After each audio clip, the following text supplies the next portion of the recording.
Welcome to Farah fairy tales. खूबसूरत कहानियों के लिए चैनल को सब्सक्राइब करें। एक कदीम मगर शानदार महल में जो सरसब्ज बागात और बहते हुए फव्वारों से घिरा हुआ था, एक आजिज हुनरमंद अपनी बीवी के साथ रहता था।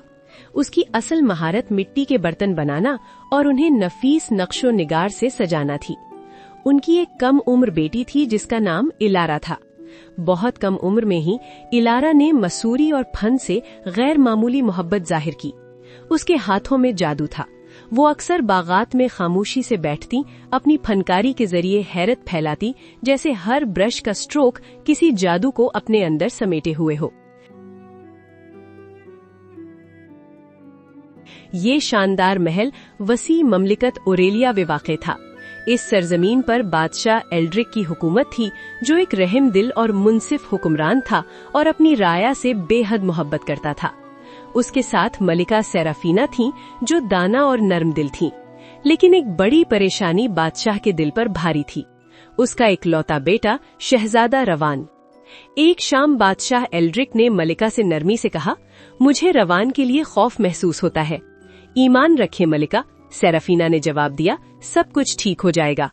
लेकिन इस खौफ के पीछे एक तारीक और भूला हुआ राज छुपा था। एक ऐसा तारीक राज जो बादशाह की जवानी से जुड़ा हुआ था और उसे आज भी खौफजदा करता था। अपनी जवानी में बादशाह बनने से पहले एल्ड्रिक ने एक जंगल की लड़की मोरगाना के साथ ताल्लुक कायम किया था। वो उससे गहरी मोहब्बत करने लगी थी। लेकिन मोरगाना कोई आम औरत नहीं थी। वो एक जादूगरनी थी, मगर उसका दिल बहुत साफ और मेहरबान था। उसने कभी किसी को नुकसान नहीं पहुंचाया और सिर्फ छोटे बेजरर जादुई करतब करती थी। मुझे भूल जाओ मोरगाना, हमारी राहें कभी एक नहीं हो सकती, एल्ड्रिक ने एक बार कहा था। मोरगाना का दिल बुरी तरह टूट गया। उसके गम के साथ साथ वो गुस्से से भी भर गई। उसे बताए बगैर उसने शाही फर्ज अदा किया और सेराफीना से शादी कर ली। मोरगाना ने अपने शहजादे की शादी को अपनी गमगीन आंखों से देखा। इस दिन के बाद उसके दिल में बदला लेने की आग भड़क उठी। तुमने मुझे छोड़कर ताज को चुना, उसने सरगोशी की। तुम्हें इसकी कीमत चुकानी पड़ेगी। मोरगाना का दिल इस कदर बुरी तरह टूट चुका था कि वो नफरत की आग में जलने लगी। एक मासूम और मेहरबान लड़की से बदलकर एक ताकतवर और आसीब ज़दा जादूगरनी बन गई। उसने अपनी जादुई ताकत को तारीक कुव्वतों से मजबूत करना शुरू कर दिया और उसके दिल में सिर्फ बदले की आग जल रही थी। साल गुजर गए और शहजादा रवान 21 बरस का हो गया। तकदीर ने अपनी अगली कहानी बुनना शुरू कर दिया। मेरे बेटे, तुम इस ममलिकत का मुस्तकबिल हो। मैं कभी आपको मायूस नहीं करूंगा वालिद, रवान ने जवाब दिया। साये में छिपी हुई मोरगाना ने अपना तारीक जादू तैयार किया। सजा तुम्हारे वारिस पर नाजिल होगी, उसने अहद किया। इसी दौरान इलारा ने अपने फन में महारत हासिल कर ली थी। उसकी तस्वीरें पूरे मुल्क में मशहूर हो गईं। मुसाफिर और उमरा सभी उसके काम के तलबगार थे। वो अक्सर आबशारों, बागात और दूर मौजूद शाही महल की तस्वीरें बनाती, जिसे वो दूर से सराहती थीं। उसने कभी तसव्वुर भी नहीं किया था कि उसके ख्वाबों का महल जल्द ही उसकी तकदीर बदल देगा। क्या मैं कभी इस महल के अंदर कदम रख सकूंगी, इलारा ने सोचा। एक तूफानी रात मोरगाना ने अपना जादू किया। पूरा महल लरज उठा और शहजादा रवान एक जादुई दुनिया में कैद हो गया। ओरेलिया पर गहरा गम छा गया। बादशाह एल्ड्रिक टूट कर रह गया। वालिद, शहजादा रवान की आवाज महल में गूंजी। जिसने मेरी तस्वीर बनाई वही मुझे आजाद करेगा, बादशाह ने ऐलान किया। फौरन इस फनकार को तलाश करो। शाही महल का पैगाम हर घर तक पहुंचाया गया। यही वो लम्हा था जब तकदीर ने दो रूहों को मिलाने का फैसला किया। एक रात देर से घर वापस आते हुए इलारा अंधेरे में रास्ता भटक गई। तेज बारिश शुरू हो चुकी थी और आसमान में गरज चमक में जंगल के माहौल को और भी खौफनाक बना दिया था।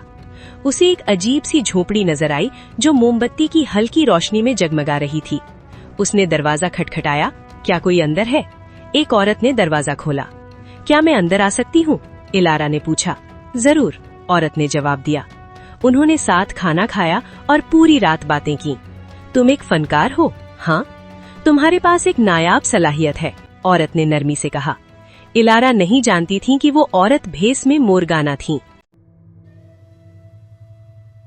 अगले ही दिन एक ऐलान पूरी ममलिकत में गूंजा। तमाम फनकारों को शाही महल में तलब किया जाता है। ये बादशाह का हुक्म है। इलारा अपनी खुशी पर काबू न कर सकी। वो महल जिसे उन्होंने सिर्फ तसव्वुर किया था, अब उनकी पहुंच में था। रवाना होने से पहले उन्होंने अपने वालिद से कहा, आज मैं अपनी तकदीर तलाश करूंगी। जब इलारा पहली बार महल में दाखिल हुई, हैरत ने उनके दिल को भर दिया। मोरगाना हुजूम में छिपी हुई गौर से देख रही थीं। फनकारों ने शहजादा रवान की तस्वीर बनाना शुरू किया। इलारा ने खामोशी से दुआ की और अपनी रूह अपने काम में डाल दी। जैसे ही उन्होंने तस्वीर मुकम्मल की, शहजादा रवान उस तस्वीर से बाहर आ गया, जिंदा और आजाद। मोरगाना का तारीक जादू टूट गया और वो अपनी असली शक्ल में जाहिर हो गईं। वो जहरीली और बहुत कमजोर हो चुकी थीं। अब वो कुछ नहीं कर सकती थीं। मुहाफिजों ने मोरगाना को पकड़ लिया, जबकि हर तरफ हलचल मच गई। मोरगाना हाँफने लगी। उसने इलारा को पहचान लिया, वही लड़की जिसने कभी उसके दरवाजे पर दस्तक दी थी। बादशाह एल्ड्रिक ने अपने बेटे को गले लगाया, फिर इलारा की तरफ मुड़ा। बताओ बच्ची, तुम क्या चाहती हो? मैं चाहती हूँ कि मोरगाना को माफ कर दिया जाए, इलारा ने कहा। नफरत को खत्म होने दो। मोरगाना साकित रह गईं। ऐसी मेहरबानी के सामने उसकी तारीकी मिटने लगी। मुझे माफ कर दो मोरगाना, उसने सरगोशी की। मैं दर्द में अंधी हो गई थी।